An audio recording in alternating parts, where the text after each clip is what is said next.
Would you believe me if I told you that I made over $225,000 in a year without ever owning a business? Obviously, there's no cap here, so I'm going to show you the dashboard for proof on how I was able to make this in a year without starting a business when 5 years ago, I was literally washing dishes. And why I think high ticket sales is the best skill set to learn as a beginner in this entire world of making money. If you want to eventually start a business, if you want to make money online, this is the best place to start. And that's exactly what we're going to talk about today. What exactly the business model is in depth, how you can start, and the skill set that you need to make it to be successful with this. So without further ado, let's jump in. Now, first things first, business requires skills, requires a lot of skills, right? And the beauty of high ticket sales is you only need one skill. You see, a lot of you are watching this and you're like, I know I want to make money online. I know I want the freedom that comes with it. I know I want to be an entrepreneur, but I don't know where to start. And I don't have all these different skills. And so you go and try to start an Amazon business, or maybe you try to start a dropshipping business. And the thing about these models is, again, they require skill sets. You require knowing how to find products, graphic design, how to run ads, email marketing, all these different things. And that is the mistake that I made close to 7 years ago, right? When I first started in this space of online business, I spent 2 years trying to make dropshipping work, not knowing that there are so many skills that are involved in it, right? Dealing with suppliers is another thing. And I didn't actually start seeing success until I decided to focus on one thing and one thing only and getting good at that one thing. And so high ticket sales is what that thing was, where all I needed to learn was sales. So I'm gonna explain the business model in the simplest way that I can, okay? You're not cold calling anybody. You're dealing with warm inbound leads. So you take an influencer who has a program or a product that they sell, right? Let's say there's an influencer who sells a fitness coaching program and he's saying, comment this word or click the link in my bio to schedule a call. Obviously, he can't take all of those calls because he has a business to run. And so that is where you come into play, because you're gonna take this full calendar and you're gonna close the deals on his behalf. So let's say he's selling it for $6,000, you're going to collect a $600 check, right? You're going to get 10%. And then you move on to the next deal. Obviously, you're not going to sell for shit companies that don't fulfill and don't deliver. Like, you want to make sure that these people actually get people results. But in a nutshell, that is what high ticket sales is. Like, it's super fucking simple, right? Not easy, but it's simple. And right now, for example, I'm in the backyard of a family friend's house. I came back to Delaware in a very short moment's notice for a graduation and my nephew's birthday. And it's a result of the location freedom that high ticket sales has allowed me to have. The entire world is my office. I'm able to work wherever I want, whenever I want. And when I first got started in online business in the first place, one of the things that was the most important to me is I want to be able to work wherever the fuck I want. And that's what brings me here. Like, you could pay me $1 million a year to work in an office and I will not take it, because freedom is the most important thing to me. So before even deciding if high ticket sales is right for you, you first have to sit there and think, what do I actually want? What are the things that are valuable to me? And to me, it was location freedom and a sense of time freedom, right? Being able to pick my schedule, being able to pick my hours was super important to me. So anyway, now that you understand what high ticket sales is, now the question is like, okay, how do I actually make this work? So the first thing is getting on an offer, and getting on a good offer, because here's the truth. With that said, the way I just described the business model is influencer gets calls and then they have a salesperson come and take the calls for them. But the thing is, most businesses don't fucking need a sales rep.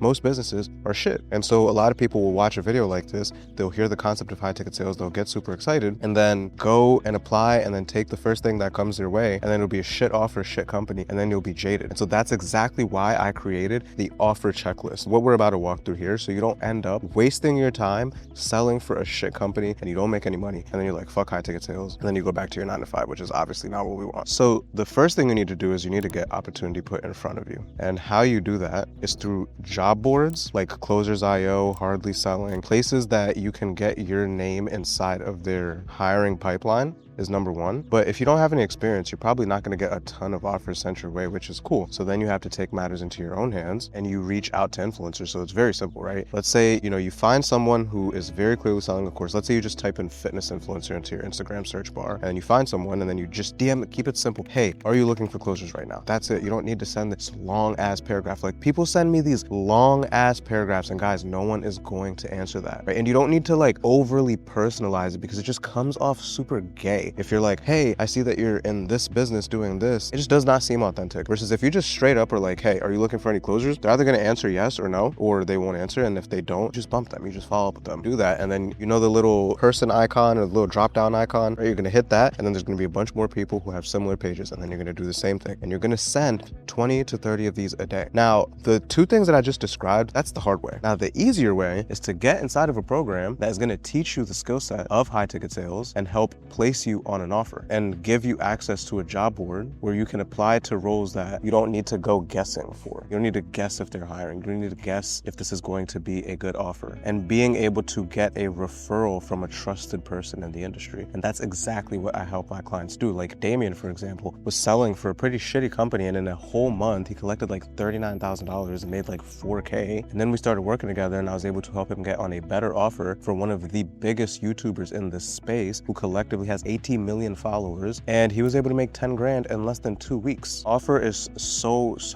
important. Your offer determines your ceiling before you even start. I cannot stress this enough. First of all, is to interview the interviewer. This is how you make sure that you're not selling for a shit company that you're gonna waste a bunch of time in. And so what the best way to do this and how I teach my students is to find out the last 90 days of revenue, like cash collected through the door, find out how many book calls they had, how many live calls they had, and if there are closers on the team, how many closers. Let's say they're telling you that the on-track earnings is 10 grand a month. Then you find out that it's 10% commission and they've only collected average of 40 grand a month over the last 3 months. How in the fuck are you supposed to make 10 grand a month, right? It doesn't make sense. The numbers prove that 10 grand a month is not possible. And the thing you need to understand is they are also trying to sell you just as much as you're trying to sell them on hiring you. They're trying to sell you on this being a good opportunity. The biggest red flags to look for is A, if the on-track earnings and the math that you're doing isn't lining up, and then they don't have a real reason behind that, right? If the business owner is very evasive in the way that they answer questions, if they're trying to sell you on projections rather than real data,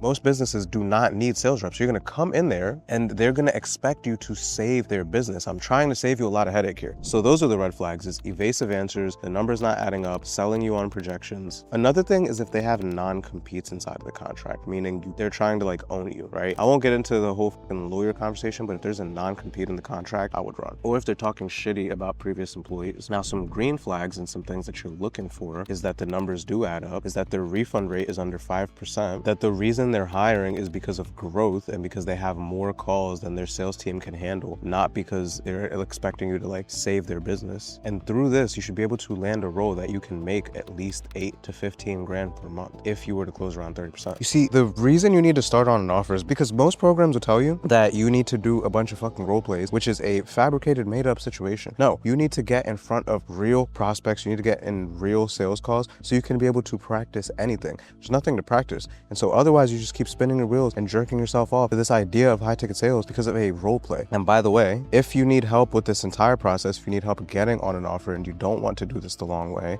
and you don't want to waste a bunch of time selling on shit offers, hit the link down below, book a call with me or my team to be able to help you through the entire process of landing an offer, vetting that offer, and then having the skill set to actually sustain it and to actually last. So let's keep going. So if you want to be able to skip the headache, hit the link in the description. The next part now is skill set. If you think that just because someone is interested in a service that they're just gonna come on the call and hand you $10,000 or $6,000, you were wrong, right? Now, this is where the skill of persuasion comes into play, and actually having a process to move somebody from I'm interested all the way to yes, here's my credit card, let's do this. And so the process that I follow and the process that I teach, and that's responsible for $3.5 million of cash collected for myself and tens of millions of dollars for my students, is starting the call, having a frame and letting them know how the conversation is going to go and what they can expect from the conversation, which is ultimately a decision. So helping them understand that this is the point of the call to see if this is a fit for you. If so, we'll talk about possible next steps. If not, then I'll still point you in the best direction. Then finding out their problems, right? Having a deep discovery around what are their problems, what even has them interested in something like this in the first place. So if you're selling fitness, okay, what are they seeing right now that makes them feel like they need outside support in fitness, right? What are their goals that they're not able to hit on their own? phone. Boom. Then we need to understand what they've done to try to solve this problem and why that hasn't worked, and we need to challenge them on not doing enough to solve it. Then from there, we go into the goal stage, which is what do they actually want? What are their goals? What are the ideal outcomes that they want to be able to get? And then the consequence, which is what helps build urgency of what happens if nothing changes, right? What happens if you stay in this place that you're in? And then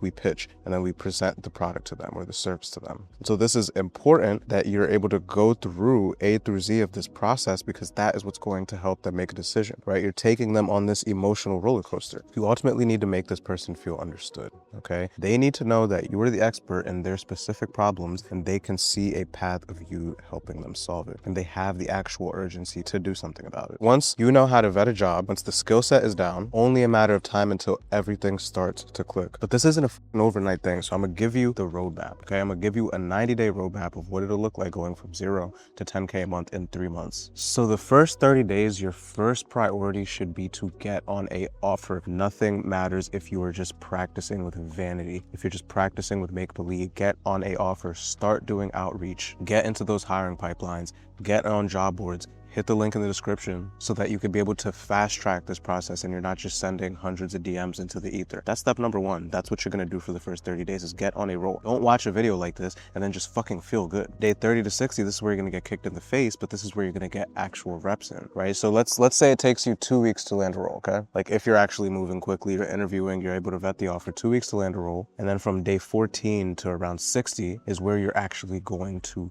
be practicing the skill set. You're going to actually be speaking to someone on the phone. And as you're taking calls, you're getting them reviewed, you're getting your first taste of commission, your first taste of structure, your first taste of what it actually feels like to have a sales conversation. And then between days 60 to 90 is as you're getting more comfortable having the conversations, as you're getting more comfortable moving people to a decision, this is where those bigger months can start to come into play. And I know 3 months sounds so crazy and there's things that come into play with that. But I have clients who have made, I'm not saying this is the standard, I'm not saying this is what's going to happen for you, but who made 10 grand a month as a closer. Now the thing is, this shit compounds and it's not going to be overnight. Over time, you're learning pattern recognition, you're learning how people think, how people make decisions, you're starting to see the trends. And by that 3rd month is where you should be hitting like that 6 to 10K a month mark, right? You're not a fucking millionaire yet, but you're hitting that 6 to 10K a month mark. And that right there is high ticket sales, right? A lot of people on the internet try to like overcomplicate it. Like at the end of the day, it's a sales job for real. It's a sales job that you're able to get paid well. And that's the exact process from how to find an offer, how to learn the skill, how to improve over time, and the entire timeline. If you want help actually doing this, like Damien went from 3 grand a month to 10 grand a month within the first month of us working together, or Chris who went from 3K a month to 30K a month, hit the link in the description. You're gonna speak to either me or my team. We're gonna help put together a game plan A through Z. If things actually feel good, if not, we'll still point you in the best direction. As always, make sure you like, comment, and subscribe. I'll see you in the next one.